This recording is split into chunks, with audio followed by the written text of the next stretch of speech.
What's going on, everybody? My name's Mike Jimenez. It is Monday here in San Antonio, here in South Texas. Hope everyone is having a fantastic start to the week, and already people giving me crap on our chat lines right now. We're live on YouTube. You can also find us on Facebook, on Twitter. You can find us on all the major podcast platforms, but already people coming at me already because, as you know, Joe Garcia typically produces this show, right? I am the person that gets the ball rolling, but Joe's the one that turns the lights on and turns the lights off, right? He did the fantasy gods yesterday and did not change the formatting to our stream. So when I hit start to get the show going at 10:30, it said fantasy gods. I'm like, oh my God, I got to change that. So then I quickly turn it off, and then I spend 5 minutes trying to find an intro to something. Now, typically this is called the San Antonio Sportscast, right? Typically, that's what it's called. But I couldn't find the intro music for all that, but I found it right now. I found it. I found the old one, which was the MJ Acquired Taste one. I was like, screw it, I'm just going to go ahead and do that. So already, Chris Leha is on our chat line right now saying, like Jimenez, the show never lasts long because the first show that I tried doing this morning lasted about 8 seconds, which is about the same amount of time I would last with Paige Sporonic. Okay, it lasted just 8 seconds. But Chris Gonzalez is down saying part two. That's right. We're doing part two, baby. Part two. Paul Contu reaches out and says, yo, we are here. David Atwater, 2 comments already saying F Florida State and their backup quarterback. And how about them Horns, baby? We have a lot to get into. Got a nice little rundown of what we're going to talk about today. First of all, the Texas Longhorns, are they really back? Yeah, they are back. Okay, they made the college football playoff. But can they actually win the whole thing? Like Jake Taylor said in Major League, only one thing left to do. Let's win the whole fucking thing. Can they actually do it? Did the College Football Playoff Committee get it right? Because so many people are going back and forth on this. And we have to really deep dive into whether this was the right thing for them to do to bring Alabama in and leave an undefeated Florida State team out. People coming at me all over the weekend saying, Jimenez, you said if Bama was going to win, that Texas would possibly be on the outside looking in. In a weird way, things folded out perfectly for the Texas Longhorns. And that's a good thing, right? I'd rather be wrong about things like that than be right. But the Longhorns, man, they looked fantastic this past weekend in the Big 12 championship. I mean, put up almost 50 points against Oklahoma State. We're going to get into that. UTSA is going bowling. We now know who the opponent is. I'm going to be honest with you. I'm kind of disappointed by it all, man. You know, it's just one of those things where I look at it and I go, we moved into a bigger conference, into the AAC, and this is who we're playing in a bowl game. So we'll get into that. UTSA, a big favorite in the Frisco Bowl. Texas State also going bowl. We'll talk about them as well. A&M would be in the Texas Bowl. We'll have to get into the San Antonio Spurs, who have now lost, 14 in a row now? When is the bleeding going to end? When are the Spurs going to actually win a game? They're on the road Wednesday. They've got some time off because of the NBA play-in tournament. They've got some time off right now. But it just looks bad, man. I think that if the Spurs don't beat the Bulls in a handful of days, that might actually go to 20. That losing streak might go to 20. And at that point, can we finally ask for new leadership on this team? I mean, when is enough when it comes to the Spurs and when it comes to this rebuild? And everyone coming at me going, oh, well, they look better. I mean, they scored 130 points or whatever it was. Dude, a loss is a loss, man. And there's no way in the world a team with Devin Vassell and with Victor Wembanyama should be losing 14 in a row. Again, the chat lines are open. Tim Gonzalez saying, no, Bama should not have been in it. Okay, let's get into that. Let's go ahead and talk about the college football playoff. College football playoff is now set. You've got Michigan at number 1. You've got Washington at number 2, Texas at number 3, Bama at number 4. Left out in the cold, who had legitimate arguments to be in this playoff. You've got Georgia, the 2-time national defending champion, who had won 29 games in a row before losing to Bama on Saturday. You have Ohio State, 1-loss team. Their only loss was to Michigan, the number 1 overall team, on the road, and they were 40 yards away from winning that game. They were a minute away from winning that game, and they couldn't pull it out. You also have Florida State, undefeated in the ACC, and, I mean, They're undefeated, right? They're the Power 5 conference. They went undefeated, but they were on their third string quarterback for a while there. If they were to make the playoff, their second stringer would come back. They don't look good offensively. They only put up like 16 points over the weekend, and it's the eye test, right? So, did the College Football Playoff Committee do the right thing? And the answer is yes, they did. And it's sad to say that because the criteria for this is it the most deserving or is it the 4 best teams? And that's 2 different things, man. The best teams in college football, they got 3 of them in there. They got 3 of them in there. They got Texas, they've got Michigan, and I guess you can say, oh, wow. I mean, maybe they did get it right. Maybe they did get it right. I mean, Michigan and Washington go undefeated, 13-0, in a better conference than the ACC, right? Pac-10, Big 10, or Pac-12, Big 12, Big 10 have had a better season than the rest. They were not going to leave out the SEC, man. They weren't going to do it. The SEC is the best conference in college football. They win almost every single title over the past 20 years that Clemson didn't win, right? It is SEC football is college football. And you weren't going to leave out a one-loss Georgia or a one-loss Bama. But I will say this, though. I keep thinking about this. And our good friend John Dyer comes at me on Twitter about this, thinking that it sounds stupid. But I don't think it is. I think that if Georgia had beaten Alabama, Texas would not have made the playoff. I will say that again. If Georgia had beaten Alabama like they should have and were favored to do so, Texas probably wouldn't have made the playoff. Everything fell perfectly in place for them. And people were reaching out to me on Twitter saying, well, that sounds stupid, Michael, because, Texas ranked 3. They would have just fallen to 4. No, that's not what would have happened. Bama beating Georgia would have been the number 1 overall seed, and then it would have been Michigan, then Washington. I believe that Alabama win that Texas had in Tuscaloosa in week 2 of the season would have been diminished a little bit. And the College Football Playoff Committee would have had the ability to have a playoff of 4 teams that would have been undefeated in Georgia, Michigan, Washington, and Florida State. You can sell that. All 4 teams are undefeated. You can sell that. But the second that Bama won, it elevated Texas slightly. And then Texas going on and, they did so well in the Big 12 championship game that they couldn't be denied. I mean, it was a statement game. It was a statement victory.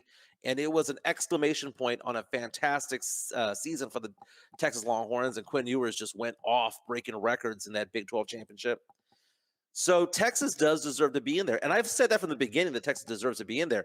My question was Texas actually going to get in there? I never said Texas didn't deserve to be in the playoff. They are one of the 4 best teams in college football. But there's so many teams that had arguments. I mean, you could say that 7 teams had arguments, but the ones that really you couldn't say anything about were Michigan and Washington for going undefeated in their conferences. They got it right, man, because no one wants to watch Florida State get their ass handed to them, especially after TCU got just bombarded in the national championship. It was embarrassing last year. No one wants to do that. Chris Leha reached down and says, people can't accept the SEC will never be out. It'll never be out. Why would it be out? Why would it be out? And a lot of comments are being made right now about, well, the SEC, collectively against the Big 12 and collectively against the Big 10. It's not about collectives. It's about what's on top. And what's on top is that you have a conference there that has a Bama, that has a Georgia, that has an LSU, who are really good teams. I mean, you're talking about, I think they had like 5 of the top 11, 12 teams were from the SEC. Of course you need to have a champion come out of there. Of course you need to have a representative in there. College football is about SEC football, okay? And that's why Texas is going there. That's where the money is. That's where the glitz and glamour is. And Texas gets to show up over there. And I think that if Georgia had won against Bama, they would have the committee would have had that SEC representative there, and they wouldn't have to look for Bama to come in, although I wouldn't have minded. But then they would have said, you know what? It's either Texas or Florida State. And I think they would have gone Florida State. There's no math or rhyme or reason to this. This is all subjective. And for people to say that I'm stupid for thinking that, no, this is just 13 guys in a committee coming together to make this decision. 13 guys. There's no national panel of AP poll writers from all over the country. It was just 13 guys who just went into a room and said, what are we going to do? We're going to kick him out? All right, let's kick him out. And that was it. That was it. Chris Lehow reaches out and says, based on current rankings, if we had the 12-team playoff, the SEC would have 4 teams in right now. Probably. On top of that, if you noticed also, I'm a big proponent of the group of 5 having a representative in there. And for so long, it was believed that Tulane would be that team, but it ended up being Liberty going out there and getting that big bowl berth over there. So congratulations to Liberty. Drew Show reaches out with one of our, what do they call these things, man? These power chats, if you will, man. Donating $5 to the cause over here, man. Appreciate that. He says, I want to live in a universe where Ime is a Spurs coach telling LeBron do something instead of Pop calling fans dumb because, I want to live in a universe where Ime Udoka is a Spurs coach telling LeBron do something instead of Pop calling fans dumb, mean, ugly, classless, for boring. Interesting. We'll get into that in a second. I do want to talk about that a little bit. But let's continue with the college football talk. Mike Bias says Michigan looked bummed to be playing Oklahoma. They looked bummed to be playing Bama. So when they made the announcement, Bama's there just doing a golf clap. Texas is all cheering, which they should. It's been a while since they've been there. But then you have Michigan going out there to find out that the number 4 team was not going to be Florida State, which is who they would have dominated. It ends up being Alabama, and there was an actual groan. You can hear that. You could just hear that groan. Right now, the odds are out. The Rose Bowl, you have Michigan favored by 1.5 over Bama. Sorry, Bama's going to win that game. And you have Texas, even though they're the 3 seed, going up against the 2 seed Washington. Texas favored by 4 over Washington, and I would lay the points. Texas is going to the national championship game.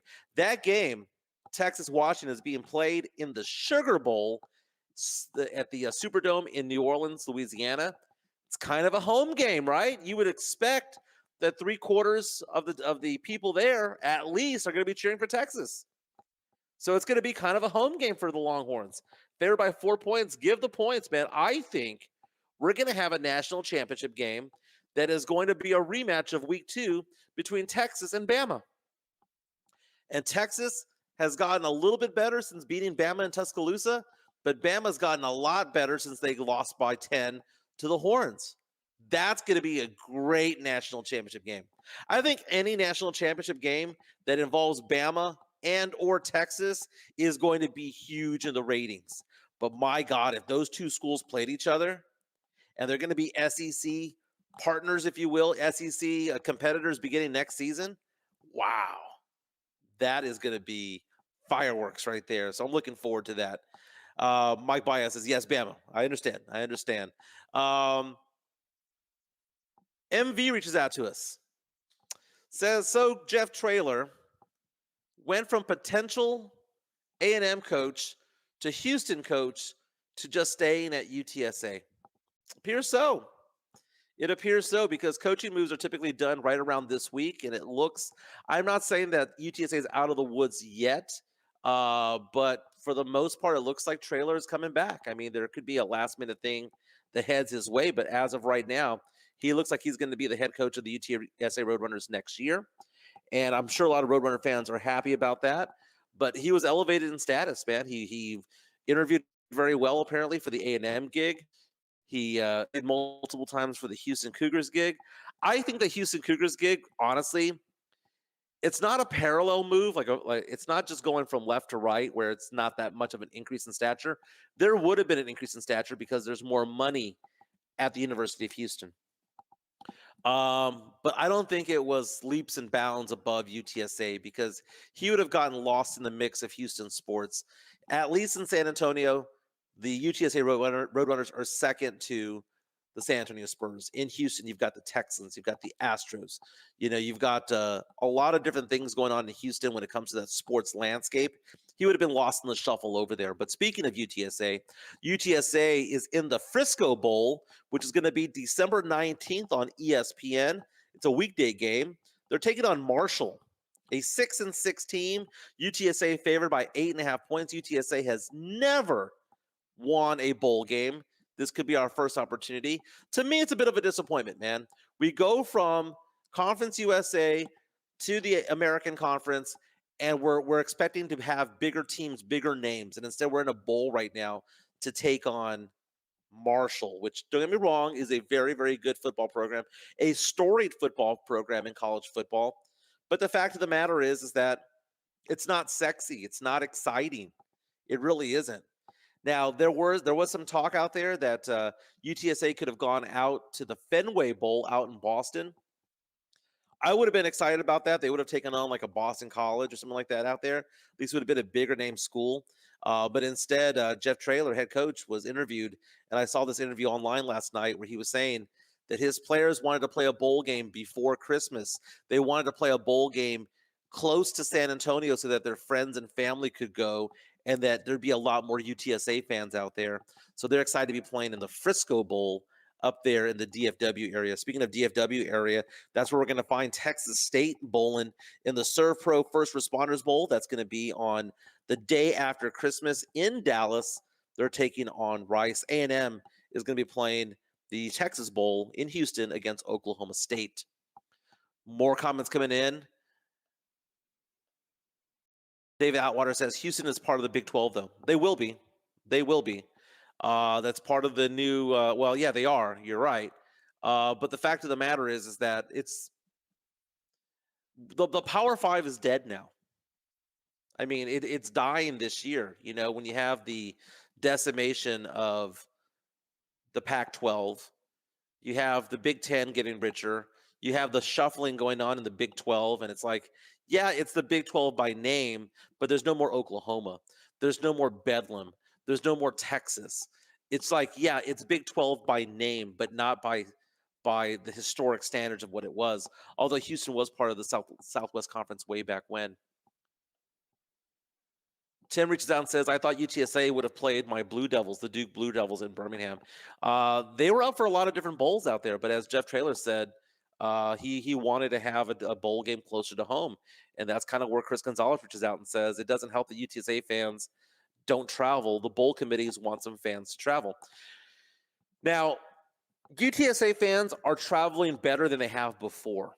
And I know this because I have a lot of friends who go to all the road games, have been to the one, they were at Tulane, they were in Knoxville for the Tennessee game. And you see that contingent of fans getting bigger and bigger. It used to be a handful of fans, but now you've got like 50, 100, 200 strong that are going to every single game. And I know that's not going to pack the stadium or anything like that, but at least UTSA fan is getting a little bit better when it comes to that. The Drew Show reaches out and says, the UTSA was a feeder school for UT Austin for decades, or you ended up there if you didn't work out in your first choice. Nobody in San Antonio actually went to it, so almost zero alumni support. Well, it was a commuter school for so long. I mean, I remember when I went to UTSA, I graduated from UTSA in August of 2001. And a lot of us used to wear T-shirts that would say UTSA Roadrunners still undefeated because we didn't have a football team. And that was a dream. I mean, it was considered to be like the notion that we were a university of 30,000 students, now closer to 40,000 students, and didn't have a college football team was kind of ridiculous. But the trajectory that UTSA football has gone over the past dozen years from nothing to being part of the AAC is very, very commendable. This is going to be a generational thing of getting people excited about UTSA football and getting more people out there. I went to all but one UTSA home game this year, all but one. And I will say this, there are about 20,000 strong, 18,000 strong who go to basically every game, who cheer their hearts out, who know what's going on. But whenever a bigger school comes in, like an Army comes in, or a school that we've recognized comes in, and we get to a crowd of 25, 30, 35,000, I think it gets diluted. It's weird. It's a weird thing over there at the Alamo Dome. It's like you have twice as many people, but it seems quieter when you have the casuals show up. But right now, the fan base of UTSA is getting bigger. That's kind of the reason why I want them to have their own stadium, is because playing in a 65,000 seat place, even if you cover the top and it's 35,000, it just seems a little bit awkward. It really does. They should have their own stadium, about 30,000. But again, where would you put it? Where would you put it?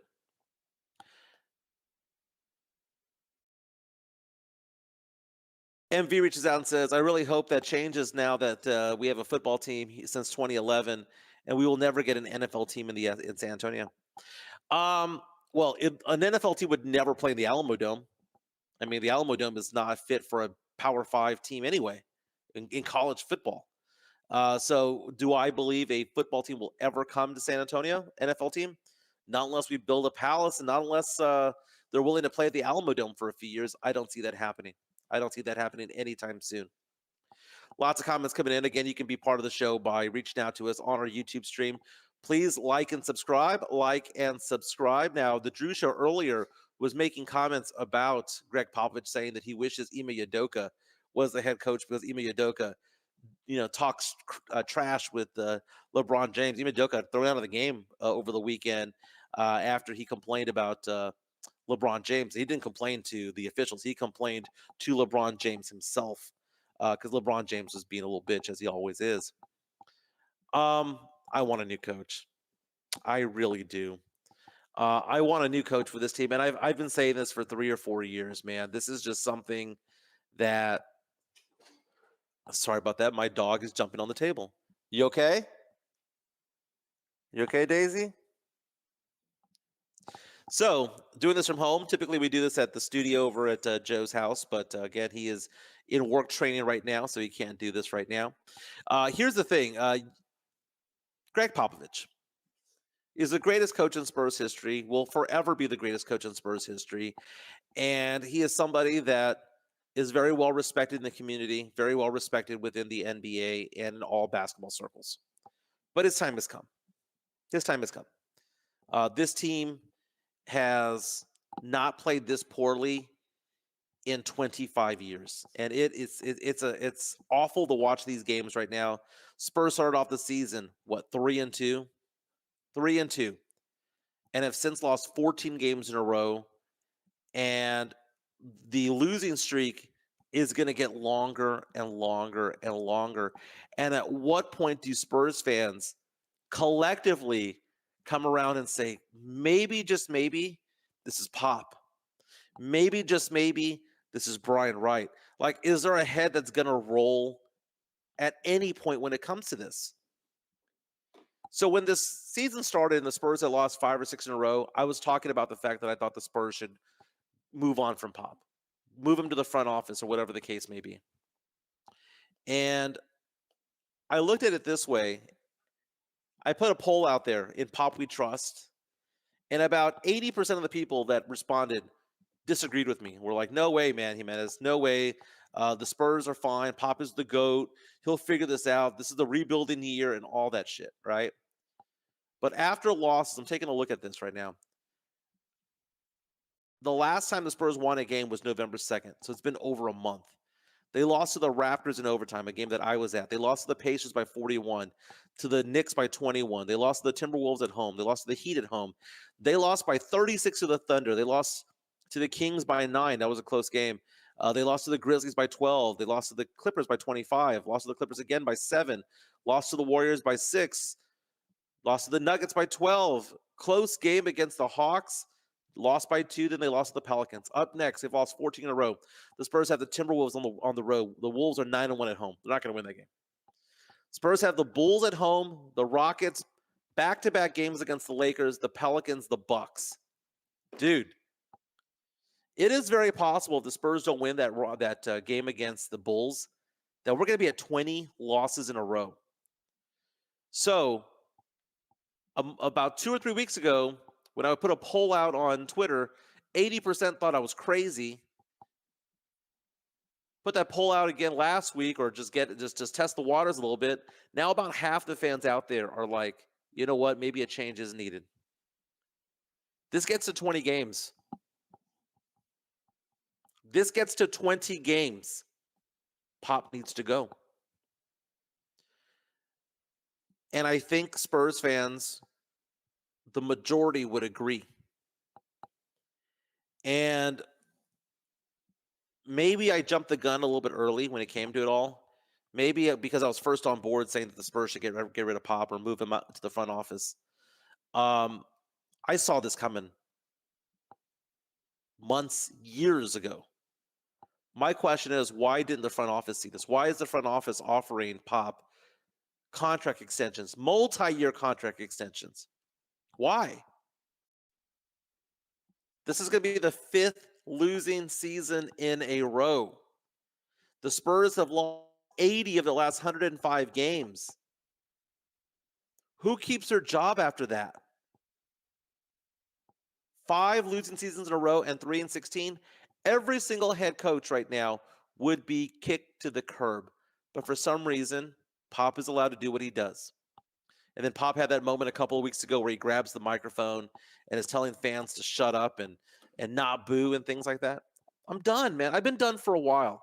I've been done for a long while. He's done a lot for the community. He's done a lot for the Spurs organization. He's very well respected. But the time has come. The time has come. And more Spurs fans, as this losing streak gets deeper and longer, more and more Spurs fans are starting to agree with me. Chat lines are open. I have not been. Charlie Hernandez says, I see Pop not coaching next year, but finishing his contract in a front office position. God, I hope so. God, I hope so. Ruben reaches out and says, unless Jerry Jones buys the Spurs and pulls a Tom Landry, Pop is not going anywhere until he's ready to go. Drew reaches out and says, Pop needs 5 Hall of Famers to win a game. He had 2 All-Stars, DeJounte and White. I would say DeMar. Couldn't win. Sample size is in. The streak goes to 29 plus. Jesus, 29 plus. My goodness, we'd all have pitchforks, lit pitchforks, and all that at the Frost Bank Center. I like the idea of having a Jerry Jones type of moment. It is what it is. Druso reaching out with a $5 donation, my man. Says Bear County, UTSA, and San Antonio FC should come to an agreement to have games played at Toyota Field. Let the goddamn dome go. It's done. Expand Toyota. I like going out to Toyota Field. Can that be expanded? And what would the benefit be for UTSA to go out there? That's the thing. It's so far in the middle of nowhere, at least for me anyway, right? The dome is relatively centralized. I know it's not close to the campus, but it's relatively centralized. Toyota Field, I like the way it looks. I don't see the infrastructure there to get in and out from Wurzbach Parkway. So I would say a no-go to that, Drew, unfortunately. But I wouldn't mind them doing something downtown, figuring something out on campus. That would be great. That would be great. I just think logistically that's a bad area for a team. They would have to do so much of it. I mean, you'd have to do road reconstruction for years to get that much traffic going in and out. It's a cluster F right there on 35 in Weidner and all of that area right there. That if you try to get in from 410 on Perrin Beidel, it just wouldn't work. It just wouldn't work. Again, my name's Mike Jimenez. We're doing sports, pop culture, nostalgia. Right now, we're doing the show Mondays, Wednesdays, and Fridays. Again, we're available in all the major podcast formats. I miss having somebody to bounce conversations with and Joe and all that stuff, and having the ability to have Jeff Garcia on or Carolina Teague. I miss that, man, because right now I kind of feel like I'm on an island doing this show. But the fact of the matter is that Joe is in the basement right now, as the old saying goes. What is he doing? He's working on his craft. He has a new job. His new hours have not kicked in yet, so he's in training. So right now we're doing this show kind of just freelancing from home, and I'm having a good time doing it, man. But we've been taking with the idea of bringing MJ Acquired Taste back, if that's going to be a Monday through Friday show and how that would work. I would probably be in the studio a couple of days a week and then probably be home a couple of days a week. That wouldn't be that bad of a deal. On the chats though, if you're watching right now on our YouTube chat, what is a good time for this show? Originally, we had the show at noon. And then because of work reasons, we moved it back to 10:30. But my question, and then we've had some shows at 3 p.m. just because it's like the end of the day on Friday. We did that on Friday. What times of the day are most convenient for you when it comes to listening to the show? Because I know a lot of people listen to sports talk radio all day long. They might say, okay, oh, I like it at this time because it's before the Blitz, or I like it at this time because it doesn't conflict with Mike Taylor's show, or whatever the case may be. Let me know. I mean, reach out to me on Twitter, reach out to me on Facebook, or on this stream. Let me know what the best time is for you to catch the content that we have going on over here. David Atwater reached out saying, yeah, Brian Wright is the issue. Dude, if Brian Wright didn't get the number 1 overall pick, that 14% chance to get Victor Wembanyama, wouldn't he be on the hot seat? Wouldn't he be on the hot seat? Drew Show asking the question, are we going to get a Rocky Karate Kid style training montage from Joe? I hope so. I hope so. Ruben Espinosa coming out says it's so freaking painful to listen to. Please do 12-2. Rome is so freaking. My dog has jumped on the chat, has entered the chat. My dog, that's Daisy. That is Daisy. Hi, Daisy. Daisy has entered the chat by jumping on the table. Wants a little bit of love. Mike Baez of Bear County Social Apparel says noon would be cool. Mike, I'm still waiting for that shirt, my man. I asked for one. It said I wanted Pop gone before it was cool. That's the one I want, man. That's the one I want. Hey, I was taking a look at the standings of the NFL right now, and I just realized that this time next week we're going to be looking at the standings, and the NFC will have 4 teams tied for number 1 in the conference. You're going to have San Francisco, Dallas, Philadelphia, and Detroit all with the same identical record. It's going to happen. It's going to happen. Because what needs to happen there? Well, first of all, Dallas plays Philly Sunday night, and Dallas has been one of the hottest teams in the NFL. Daisy, I just put you down. It's been one of the hottest teams in the NFL. They win that game, they tie Philadelphia atop the NFC East, and then Detroit has a pretty easy game that they're playing, and San Fran has a pretty easy game. So add it all together, 4 teams will be tied with the same record this time next week. Seems like a lot of people are saying that they want it back at noon. That's interesting. That is interesting. I don't disagree. Raul Rod reaches out and says 11 a.m. or noon is good. Chris saying starting at 10:45 is good for me, and Friday can be late afternoons or anything. Mike Baez 10 to noon, make it happen. Jesus, that's a long time. You know what? Doing a 2-hour show or a 1-hour show is cool when you have someone to bounce things off of here. Hey, look who just texted. It's Joe Garcia. What does Joe Garcia want? Joe Garcia says, did you get it working? Yes. But it's called MJ Acquired Taste today because, well, that was the only music that I could find. Looks like Drew's reaching out to Leha and saying, yeah, let's lose 29 in a row. Got to get into the lottery until Pop gets his 5 Hall of Famers, 1 down with Wemby, 4 to go. It's so brutal, man. And, you know, it's so funny. When the season started, everyone was so amped up about this season because we got Wemby and there was that it factor, and you had, you know, more than 15 nationally televised games. I wonder those nationally televised games are going to be kicked back. Do people really care about Wemby anymore because he's on a team that is losing 14 in a row? Jeff Garcia from Locked On Spurs and Ken's 5. I was talking to him the other day about the fact that Vegas has moved the odds, and right now they have Chet Holmgren as the favorite to win Rookie of the Year. Yeah. STP11 reaches out and says, I thought you had 38 wins. Yeah, I put my money where my mouth was on that one, and I've already given up those bets, man. That ain't going to happen. That ain't going to happen at all. Brutal. Absolutely brutal. Real fast, let's talk about the Niners yesterday. The Niners absolutely decimated the Philadelphia Eagles yesterday at Lincoln Financial. So think about it this way. The Eagles played the Cowboys at Lincoln Financial Field. They played the Niners at Lincoln Financial Field. And They also played Kansas City on the road. And somehow or another, they won 2 of those 3 games. Somehow or another. And the Eagles yesterday got beaten up at their own building yesterday at Lincoln Financial Field. It was a crazy game. And the officials let a lot go, man. They let a lot go. Jalen Hurts was getting beaten up the entire game. And the Eagles oftentimes benefit from refereeing that kind of goes their way.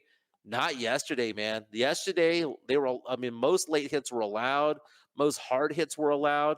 There was at one point, though, midway through the third quarter, where you had the one of the star players from San Francisco's linebackers got thrown out of the game because he made contact with the head of security for the Eagles, who then he was also ejected. It was a crazy situation. It looked like it was going to amp up the Eagles so that the Eagles would do what they've been doing all year long, which is come from behind and win the game at the end. But it didn't happen. It didn't happen. Too much Deebo Samuel, too much Christian McCaffrey, too much Brock Purdy. The Niners, who were looked like they were left for dead a while back after losing 3 in a row, have turned it all around. Trent Williams is out of his mind, and Brock Purdy plays like a different quarterback when Trent Williams is there at left tackle. So Raul reaches out and says, "Seeing the Eagles get smoked made my day." Now, I still believe the Eagles are going to win the division, though. Okay, because they have gone through the gauntlet right now. If you've seen who the Eagles have played over the past month, it is impressive what they've been able to do. Because the Eagles right now, this is what they played the last month.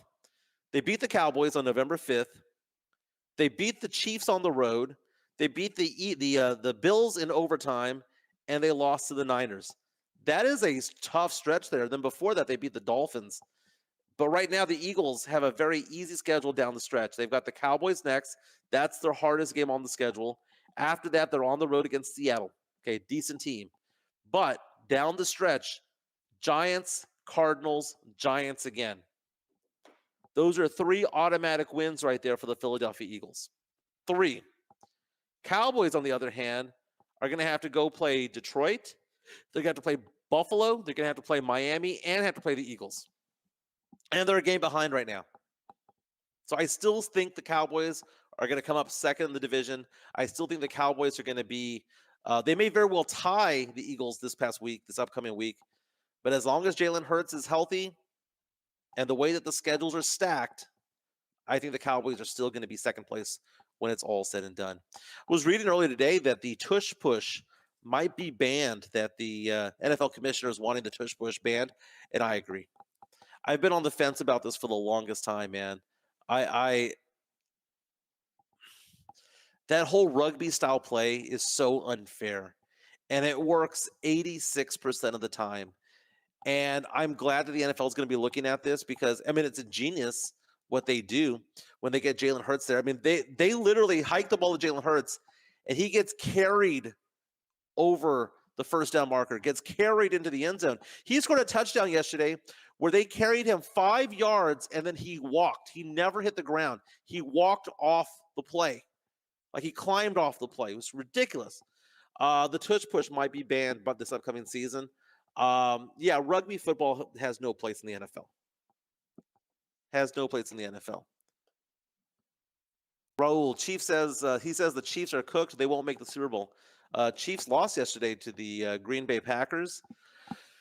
What we're going to hear is this. Oh, they're losing because Taylor Swift. That's going to be the popular narrative when it comes to that. As though Travis Kelce isn't going to be a Pro Bowler this year. Travis Kelce yesterday, 81 yards receiving, 91 yards receiving the week before that. He's at 813 yards receiving for the year. He's going to get over 1,000 yards again. This is somebody that's 1, 2, 3, 4. That'll be his 8th year in a row of over 1,000 yards receiving. And the 2 years before that, he was close to 900 yards receiving. Guy's a future Hall of Famer. He's doing well, but we're going to hear the narrative. Oh, it's because of Taylor Swift. Dave Atwater says, I hate the tush push because I hate the Eagles. Chris Gonzalez thinks the tush push is going to stay. The idea of having a quarterback lineup have everybody bunched together, and have 2 running backs and a wide receiver and a tight end push from behind, and the only team that knows when the snap count's going to happen is the offense, it's unstoppable. You can't stop it. If you can't stop that play, it's weird. And, Chris Brown says the other NFL teams can only convert the tush push about 62% of the time. Whose fault is that? Well, I mean, the other teams don't have Jason Kelsey at center, and they don't have Jalen Hurts who can, power lift and can do all. I mean, has like tree trunks for legs, but they don't do it the same way. It's a little bit different, man. It's a little bit different. Spurs again in action on Wednesday, taking on the Minnesota Timberwolves. Lost 14 in a row. Jeremy Sohan's been playing well, man. And Jeremy Sohan is shooting 42% from 3 right now. And his effective field goal shooting percentage is at 50% right now. Is 50% good? No. But is 50% bad? No. He has gone from a very ineffective offensive player to now a mediocre one, a decent one. Okay? He's gone from this is all-star level, this is good, this is okay, this is trash, right? What has he done? He's gone from here to here. And I got to give him props for that. At his position, you want to have an effective field goal shooting percentage of at least 51 to 52%. And he's at 50.1. He's getting there. He's getting there. So people reaching out saying, Michael, you said that if you became a good three-point shooter that you would color your hair. And I might have to live up to that. But then the question becomes, what color? And who should make this decision as to the color? Should the decision be made by the listeners? Should it be made by a poll on Twitter? Or should I ask Jeremy Sohan myself? There is a possibility that I might be in Jeremy Sohan's presence in the next couple of weeks. And I might introduce myself to the guy and say, hey, look, man, what color do you want? What color do you want? Provided that he's at that level by, let's say, the end of the year, end of the calendar year. Let's just say December 1st, if he's north of 38%, I'll do something. Okay. But there's an opportunity for me to possibly meet Jeremy Sohan in the next week or two. And I'll give reasons as to why at a later time. But I might get to meet him. And let's see how the fireworks go when it comes to that. But hope everyone's having a good day today. Again, we're going to be doing the show Monday, Wednesday, and Friday. We're doing them at 10:30, but we're tinkering with the idea of moving it up or down. Tinkering with the idea of doing 5 days as opposed to 3. Lots of things that are in the mix right now, but I need Joe to come back, man, because I miss that dude. Raul comes at us and says tush push should be banned because it's a leverage play, just like it's illegal to climb on top of another player to try to block a field goal. Agreed. It's impossible to stop, man. It's relatively impossible to stop. I gotta take a picture of this, by the way. My doggy is on top of the table right now, looking for attention. I fed them all. Believe me, I fed my dogs. They're all here. But man, this is going to be an exciting month for me. I've got my daughter's college graduation, so I wear my LSU dad shirt. My daughter is going to be graduating from college next week, so I'm looking forward to going out there. I'm going to go on Thursday and be out there till Sunday. Come on back. We're going to enjoy Christmas over here, and then after that, I go back to Baton Rouge and I move my daughter to her new apartment. So she's going to be staying out there. She's working for The Advocate, which is a newspaper over there. It's kind of like their version of the San Antonio Express News. And she is their crime reporter over there, does a fantastic job. She's a great writer. Oftentimes she's at crime scenes. She does a lot of things when it comes to shootings and murders and major car accidents and stuff like that. So she's out there doing that. She's going to be out there for a couple of years. So we're moving her from the dorm or the apartment on campus to her actual new apartment, her real apartment, if you will, which is just outside of campus. So I'm super excited about that. Again, UTSA is playing Marshall in the Frisco Bowl, 8.5-point favorites. Marshall coming in at 6-6. Michigan favored by 1.5 over Bama in the Rose Bowl. That's the Playoff semifinal, Texas, 4-point favorite over Washington in the Sugar Bowl. Dude, a Bama Texas national championship would be huge. That would break records when it comes to ratings. You know that's what they want. And that's why Florida State's not there, man. That's exactly why Florida State is not there. Ruben says your daughter will be busy in Louisiana. The only time crime doesn't happen is when LSU's playing football and when the Saints are on. My God, the Saints look like shit right now. They look like crap right now. I'm not even talking about my own favorite team. Hey, the Houston Texans won yesterday. Back over 500, 7-5. They're one spot away from making the playoffs right now if the season ended right now. But they are in prime position to make a run because they've got a crappy schedule the rest of the way. A crappy schedule in the sense that the teams that they play are not very good. They should go 3-1.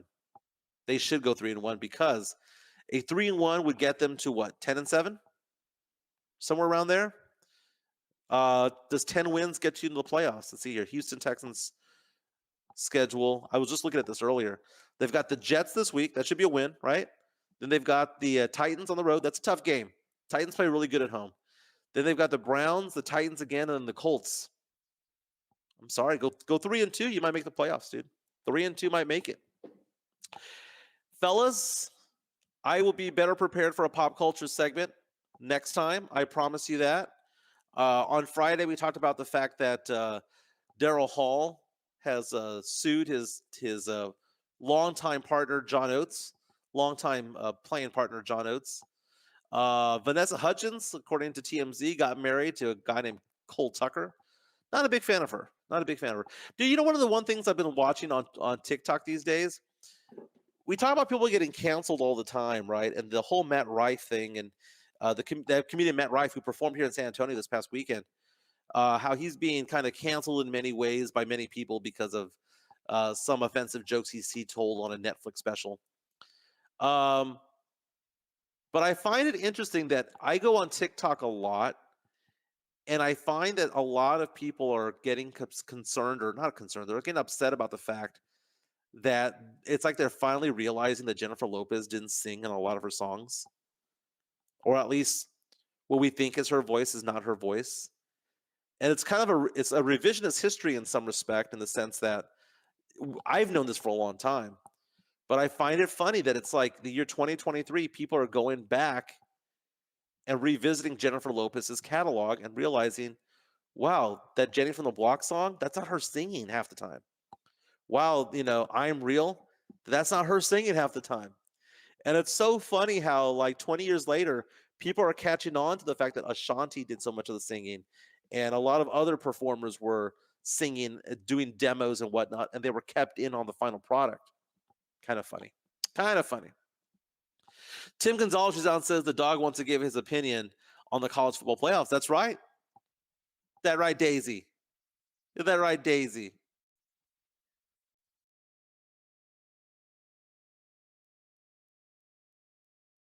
Did you hear what happened to Florence Pugh in Baton Rouge? Did not. But when I go to Baton Rouge, though, one of the cool things about it is I get to go gamble.